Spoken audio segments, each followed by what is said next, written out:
The Peter Schiff Show. Well, it looks like there is going to be some kind of a deal with Greece to avoid the Grexit, where Greece exits the Eurozone, abandons the euro currency for some kind of resurrected form of the drachma, and of course defaults on debt. Now, I've said many times that that's probably the best thing to happen to Europe, is to kick out the weakest link in the chain. But I also didn't think that was going to happen because I didn't believe politically that there would be the motivation to do that either in Europe or in Greece. And if you remember, of course, the current Greek government got elected by promising to bring an end to austerity.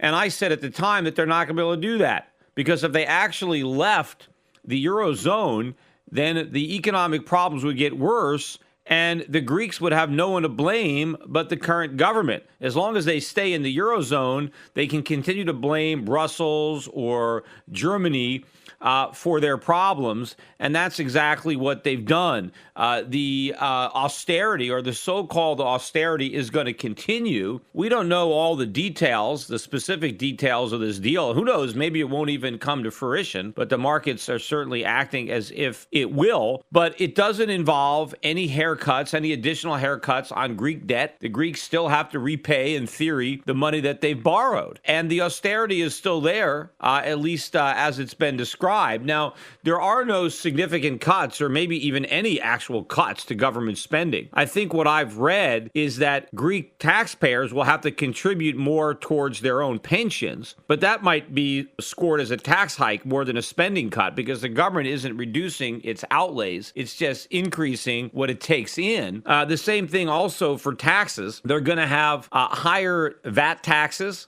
like a sales tax. And of course, they're going to go after the rich, right? With higher corporate taxes or higher income taxes, maybe some kind of a one-time wealth tax. But all of this is going to be, self-defeating because there's going to be incentives to evade the taxes. And there's already a lot of tax evasion going on in Greece as it is. And if they raise the rates, well, there's even a greater incentive to avoid the higher taxes than there was to avoid the taxes before they hiked them. And then, of course, you also have the added incentive of tax avoidance. And one way to avoid the tax is to leave Greece. And of course, Greece is a member of the European Union. It's very easy for some Greek business to pull up stakes and set up shop in a tax-friendlier jurisdiction. So I think raising taxes on your employers, on your entrepreneurs, right, is not a good way to grow your economy and reduce your deficits. There's no real reforms, structural reforms here. They're not going to reform their labor laws. They are talking about slightly, I guess, tweaking the age at which you can take retirement over, between now and 2025, slightly increase how old you have to be, 67 or whatever it's going to be. But again, this is rearranging the deck chairs on the Titanic. It doesn't matter how they organize those chairs. The Titanic is going down and it's taking the chairs with them. But this is all extended pretend. But the markets are higher, had a big reflex rally in the DAX, a couple of, big rally yesterday, 300 and some odd points, but up again today. The euro down big. Not so much yesterday, but today, big down day in the euro. The reason being is because if Greece is going to stay in the Eurozone and there's going to be more bailouts and more loans, that means more cheap money, right? That's what the markets want. They don't want default and restructuring, which is what you would get from a Grexit. They just want more bailouts. They don't want anybody who loaned money to Greece to lose money. But that's what I would prefer. But as I said from the beginning, I think Greece is going to stay in the Eurozone because politically, that's the best path for Greek politicians to take. Now, in an ideal world, it might be better for Greece to leave the Eurozone if they wanted to set themselves up as some kind of limited government tax haven, some kind of bastion of free market capitalism in Europe. Then Greece could come back strong. But given the electorate there and the way the political winds are blowing, if they were to leave Greece, they would be even more to the left. They would try even more socialism. But the problem is socialism only works in Greece so long as you have Germany's money or other people's money to spend. Because they can't. It doesn't work with your own money, right? You got to take money from the rest of Europe and redistribute it to your voters. And that's how, of course, these Greek politicians were elected, hey, vote for us and we won't have the austerity, right? We're going to keep all your social programs and all your spending, and we're basically going to give the middle finger to Brussels and to the Germans. And, of course, once they get into office, they're not going to do that. And so although now I guess there's no political parties left in Greece that can make these claims anymore, that can promise something that it is impossible for them to deliver. But we'll see. I think this sell-off in gold, which has dropped both yesterday, on Monday, gold was down maybe $15, and now it's down today another $8. We're back, now we're below 1180. We rose above 1200, maybe 1202, 1203, not much higher than that, based on the dovish statements that I spoke about last week following the FOMC decision not to raise interest rates, where Janet Yellen basically, they downwardly revised their GDP forecasts. And Janet Yellen went out of her way to say that, look, even if we do raise interest rates, it's not going to be a big deal because we're not going to raise them again. And if we do, it's going to be by a tiny amount. See, the Fed is trying to have its cake and eat it too, right? They want to raise interest rates to show they can raise them, but then they want to make sure and let people know they're not going to raise them anymore because they don't want to have the market start to factor in a tightening cycle because they know that means the air comes out of the bubble and we're back in recession and then the cat's out of the bag, right? And now everybody is going to realize the predicament that we're in. Now, we did get some economic news that has come out this week. The only good news, I guess, is the housing numbers. We got existing home sales beating yesterday, and we got new home sales beating today, mainly on a surge in the Northeast, which is probably the result of maybe some bad weather in the winter, and so maybe there was some pent-up demand, and so we've got a little bit of a catching up to do in the Northeast, because the rest of the country, the numbers weren't particularly strong. But I think also what's going on here is mortgage rates have been rising, and even though they're at the highest levels in maybe a year or two, you're still talking about a 30-year fix that's in the low fours. That's still pretty cheap. And I think what some of these home buyers are doing now, or maybe some of the fence sitters, they're getting off the fence because they're worried that if they wait too much longer, the Fed's going to be hiking rates, and then those mortgage rates are going to go up even higher. So I think you are getting a rush here in the springtime for people to try to buy before rates go up. Now, of course, that's like also buying before prices go down, because if mortgage rates go up, home prices should go down, but most home buyers don't think in those terms. They think that real estate prices will continue to rise regardless of rates, and so if they wait, either they won't be able to afford to buy or they won't even qualify for the mortgage. So I think that is kind of a one-time impact, because once mortgage rates really were to spike up, well, then it would price everybody out of the market. And so you would see a slowdown. Yeah, on Monday, we got the Chicago Fed National Activity Index, which came in at minus 0.17. Not really sure what the expectation was, but the prior month, I know, was revised downward from minus 0.15 to minus 0.19. And so then we got the May number, and now the April number was even worse than we were originally told. These are weak numbers that are, consistent with a recession, not a vibrant recovery that we're finally going to get liftoff in monetary policy.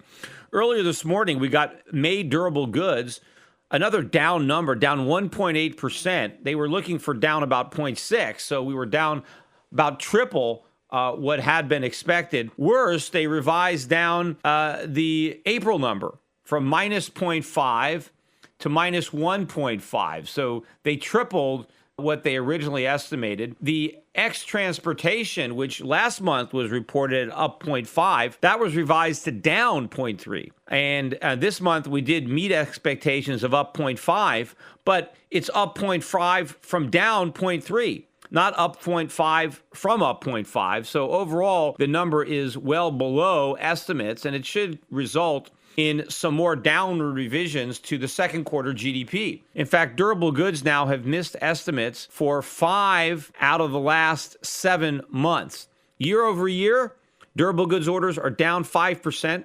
That is the largest drop since December of 2009 on a year-over-year basis. Both even ex-transportation and CapEx spending, those are both down year-over-year for the 4th month in a row. Also, we got Chicago PMI Manufacturing Index came out today. That was also weaker than expected. Last month, we were at 53.8.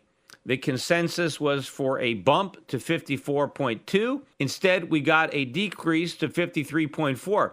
And remember, last month was also a decline. So the index has been declining. We're now at the lowest level since October of 2013 on the PMI manufacturing index. And this month's miss versus expectations was the biggest miss since August of 2013. So again, all this manufacturing and production data is very weak. The only data that the bulls have to hold or hang their hats on is the housing stuff. But I think that is getting a boost from the rush to lock in a mortgage before the rate gets up, and to some extent a catch up, because remember, the numbers were very, very bad for housing during the wintertime.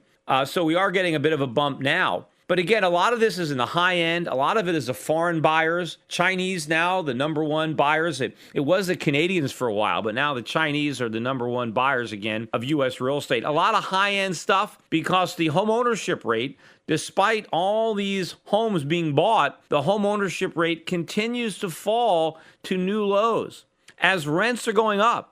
Because so few people can afford to buy because they've got a lousy job or no job. Although I guess if you're renting, you must have some kind of job. But because people can't buy, they're renting. And because everybody is renting, rents are rising. Now, for some reason, rents aren't going up too much in the CPI, but that's, par for the course, the way the government scores things, right? But in the real world, rents are rising rather rapidly. There's so much factually incorrect information and underreporting by legacy media today. Shouldn't there be truth in media? Well, there is. Truth in Media. Recently, a novel thought is now a reality with truthinmedia.com. Led by award-winning journalist Ben Swan, truthinmedia.com is the source for uninfluenced, reliable, fearless news, where journalists pursue real questions, not conspiracies. Make truthinmedia.com your default browser's homepage today and get breaking news and commentary that speaks the truth to power. It's also where you can tune into the Peter Schiff Show every week. Visit truthinmedia.com today. That's truthinmedia.com. Access to Truth in Media RSS feed by visiting truthinmedia.com/feed. Hello, this is Peter Schiff. I bet you didn't know that without silver, you wouldn't be hearing this podcast right now or be able to use a computer at all. From laptops to smartphones to TVs to speakers, virtually all modern electronics use silver to conduct electricity. Did you know that the average solar panel uses 2/3 of an ounce of silver to function? And the solar industry is expanding dramatically, not just in America, but in booming developing nations like China and India. Silver is naturally antibacterial and is used extensively in modern medicine. Silver coatings are being added to breathing tubes, bandages, catheters, and other medical instruments to reduce the spread of infections. When antibiotics fail, silver still works. I believe the 21st century will be the century of silver. As fiat currencies continue to collapse and new uses are found for silver every day, the white metal's strong industrial demand and low per ounce price will make it increasingly attractive to savers around the world. At today's prices, people of any age and background can afford to buy some silver. Learn why silver is a smart and reliable investment in my free special report, The Powerful Case for Silver. Visit schiffsilver.com and download it now. The Powerful Case for Silver includes information about silver's amazing chemical properties. It also explains why I believe silver may outperform gold in the coming years. Download The Powerful Case for Silver and educate yourself, your friends, and your family about the white metal. Just visit schiffsilver.com to download my free report. That's schiffsilver.com.